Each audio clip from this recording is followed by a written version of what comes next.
Hey there, it's Kay. Welcome back to Vlogtober, and I have to admit that today I am a little behind.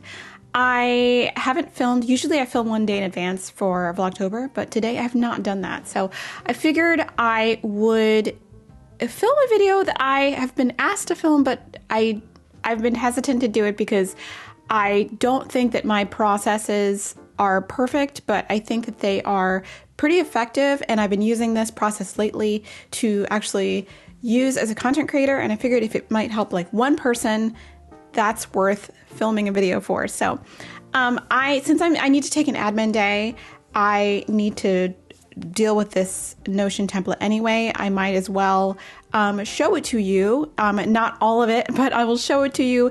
And maybe if you're thinking about being a content creator, it'll help. Or maybe if you're just nosy and want to see what's in the back end of content creation, I can show you that as well. I did not used to plan content. When I first started YouTube, I would film a video. I would get an idea randomly, film a video, edit it, and post it the same day. And I did that 3 days a week for a while, and it just was not a sustainable model. It was somewhat sustainable when I had spaces in my home to organize, and I just would I was able to just turn on the camera and make a decent video with that project. I don't have that luxury anymore because one, viewership habits have changed a lot since those days. We're talking 2016, 2017.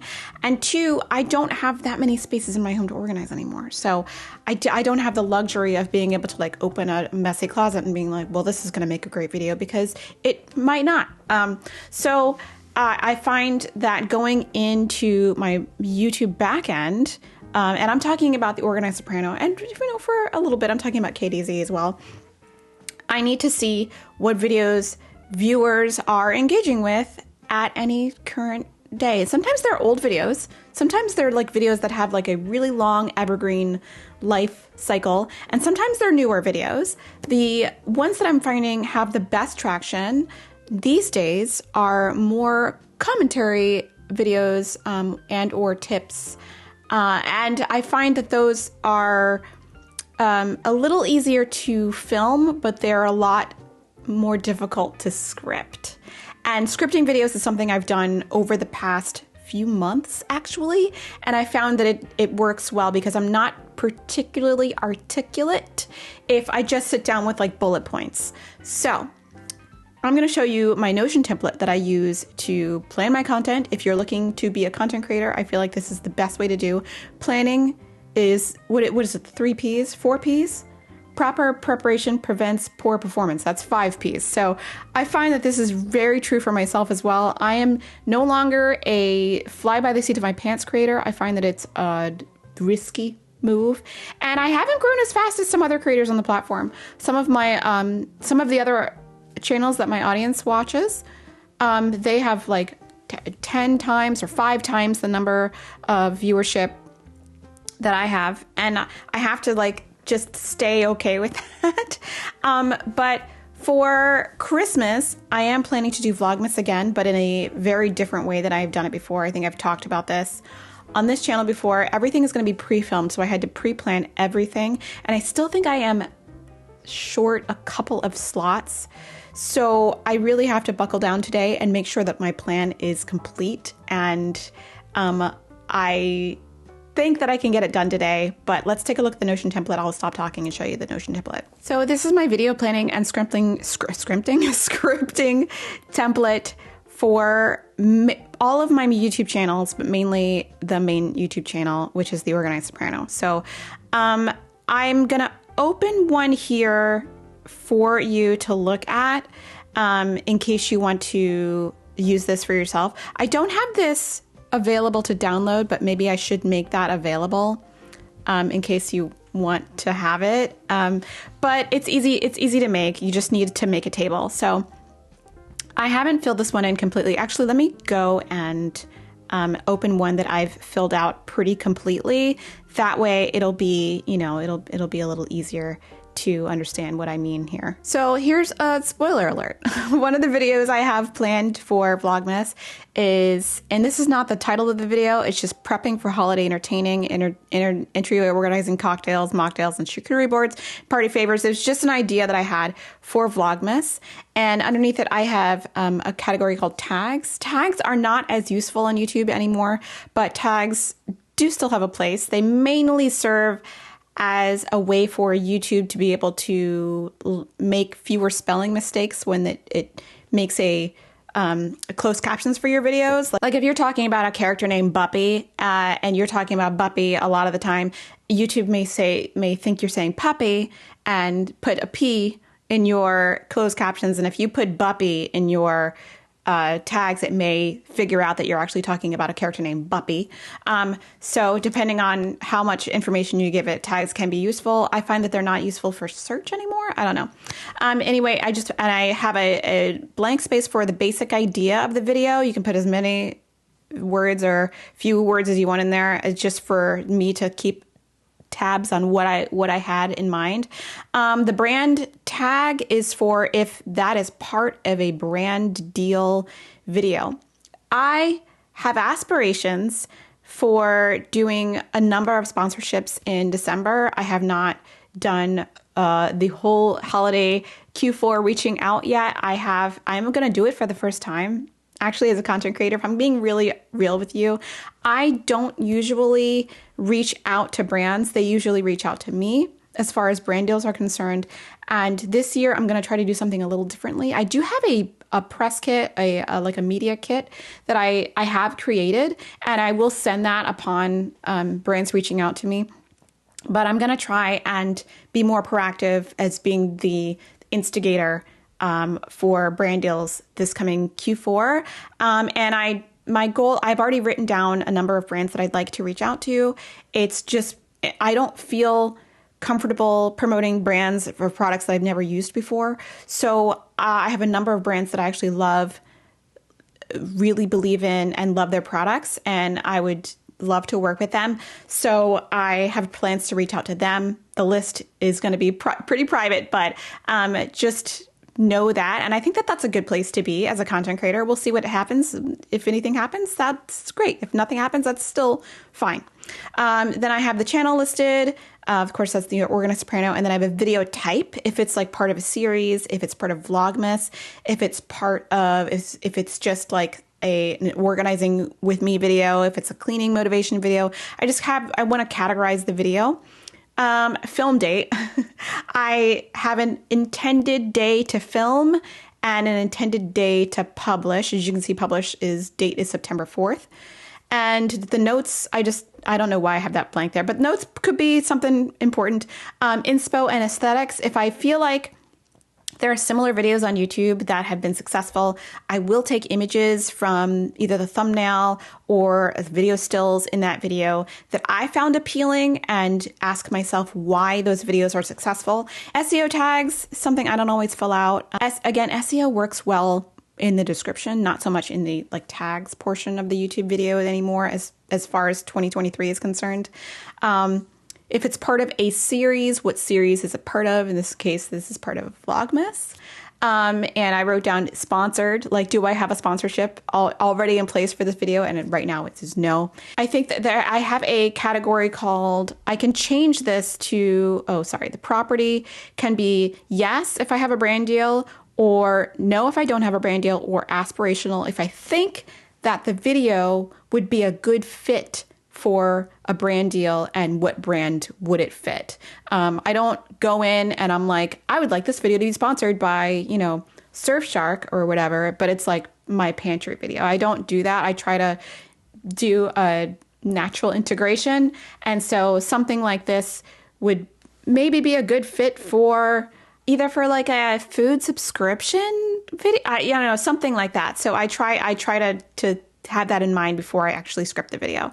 And status it's just an idea, but I have in progress, which means the filming and stuff has started. Scrapped. I do have a list of ideas that I did scrap, but I don't delete them. I just keep them around just in case I want to pick it up again. Script written, because I do write scripts sometimes. Filmed edited, links in description, because that's a whole separate process that can take a day or so. And then thumbnails created and then finished and then uploaded and scheduled. So there's an in progress area and there's a complete area. So finished means it's been posted, it's complete, it's out there. And uploaded and scheduled means it's up there, it's completed, but it's just not public.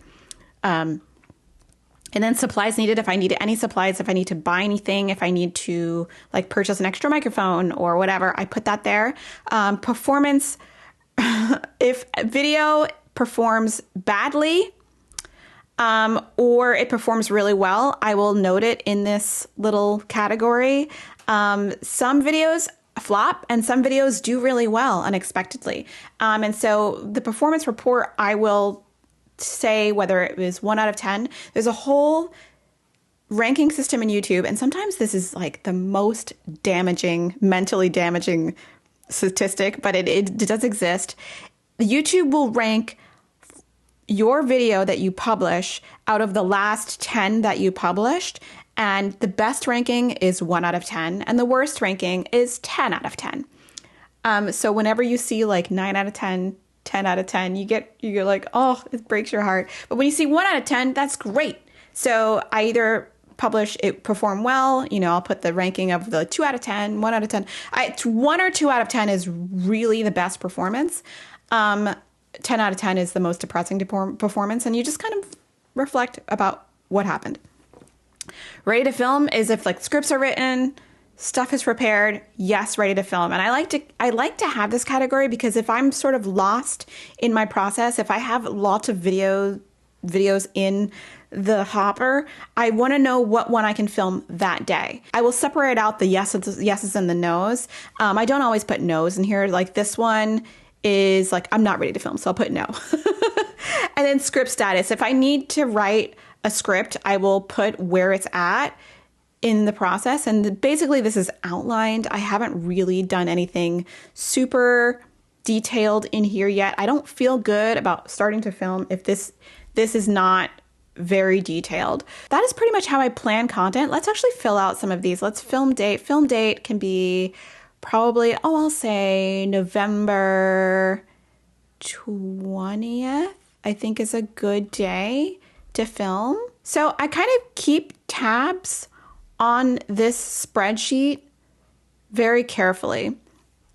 And as far as Vlogmas is concerned, I kind of move over to this content calendar and I move over to December.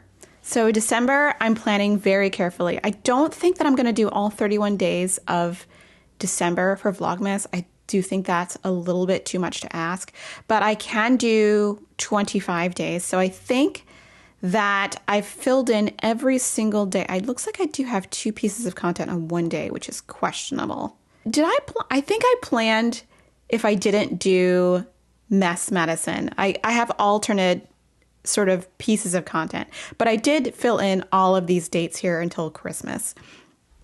So I think that I have enough in here to take care of Vlogmas. But I do think that filming will be taking place in November. And I do plan to put in 1 or 2 videos a week onto the main channel while I'm filming.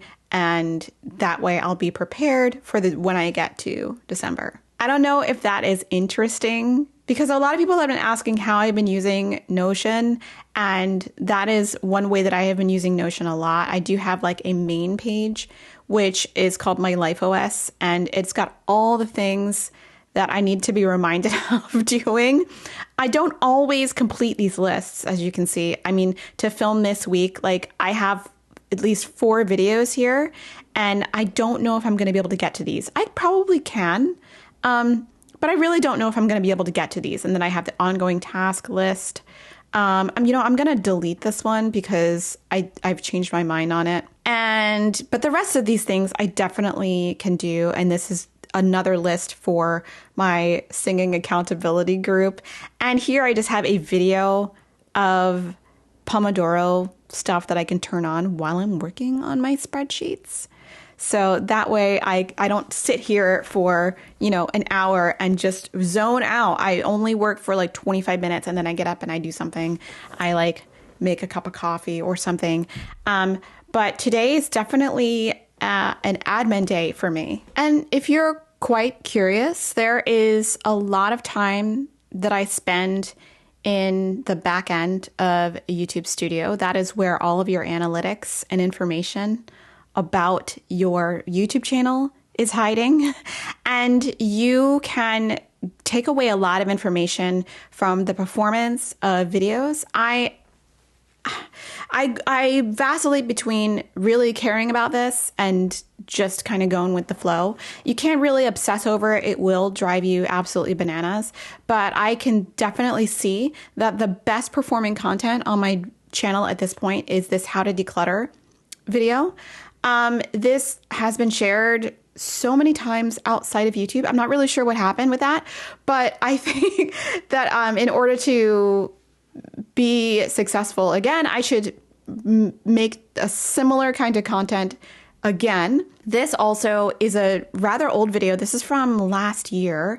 And this was a video I made, this life-changing kitchen organizing advice that actually works, was a video that I did after doing a channel audit, which is something that I do periodically. It's just going through my YouTube channel and looking at information from this. So this is the research tab of YouTube, and it basically shows you what your audience is searching for. Kitchen organization ideas, high. Decluttering, organizing, high.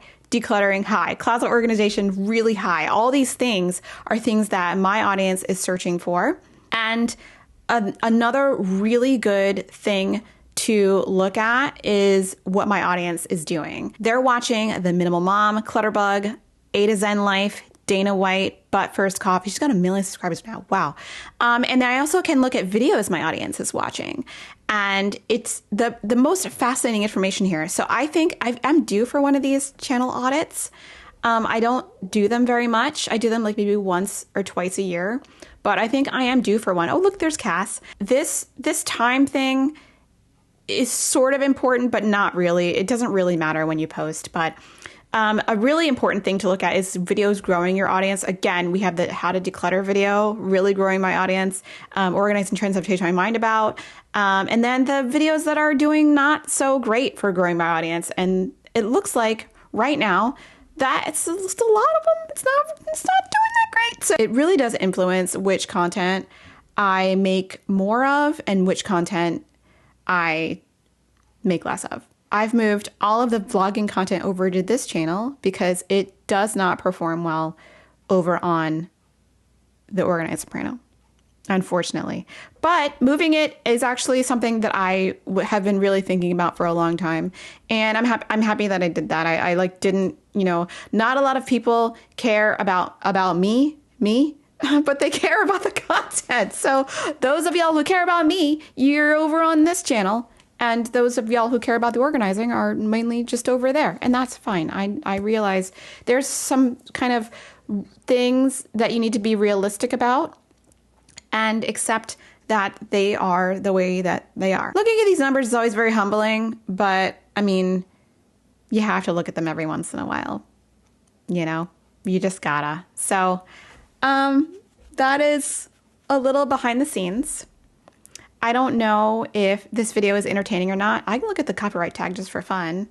Oh, interesting. So if your video appears on another YouTube video, they will it will show up here.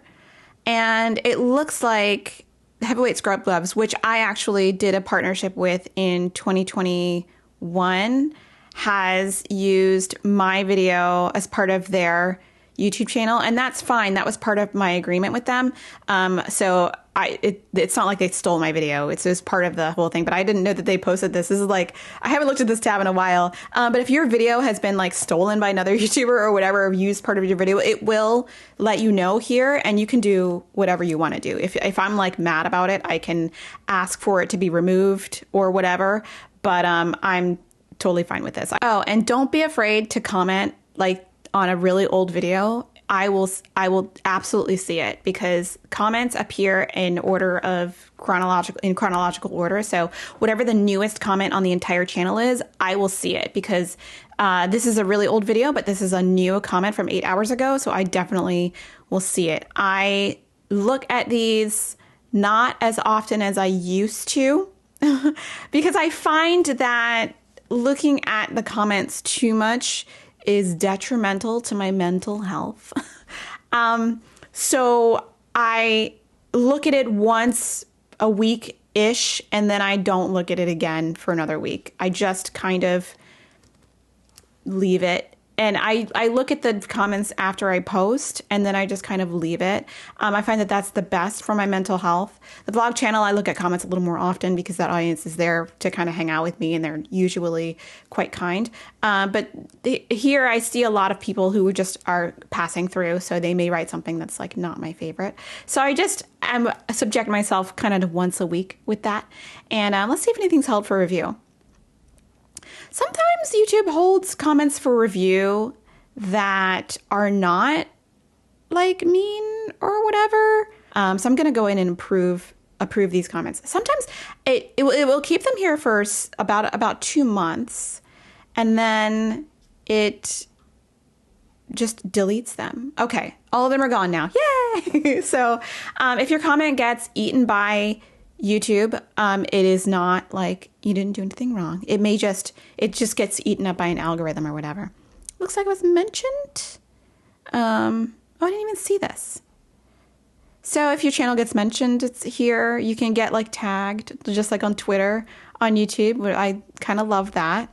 And I see the mentions. Oh, here's Clutterbug. This is the Clutterbug podcast. There's MJoy there. So all of that shows up in your YouTube studio. It's really a wealth of information, and it's overwhelming. And if you just start your YouTube channel, like if your YouTube channel is really new, a lot of these analytics are not going to be here because YouTube needs way more information to make all of these calls. But once that information is there for you, it's very valuable. And the more you post, the more information you give YouTube. So I think that even if you're starting your YouTube channel from scratch, just keep posting, even if no one's watching it.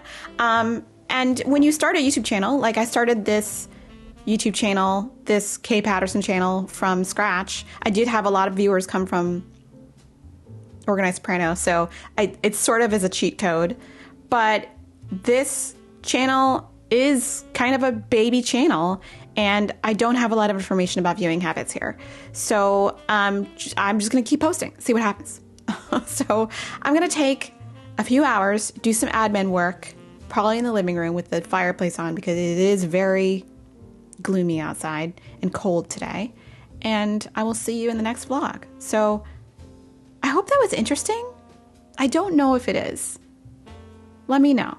Boring, interesting, kind of cool.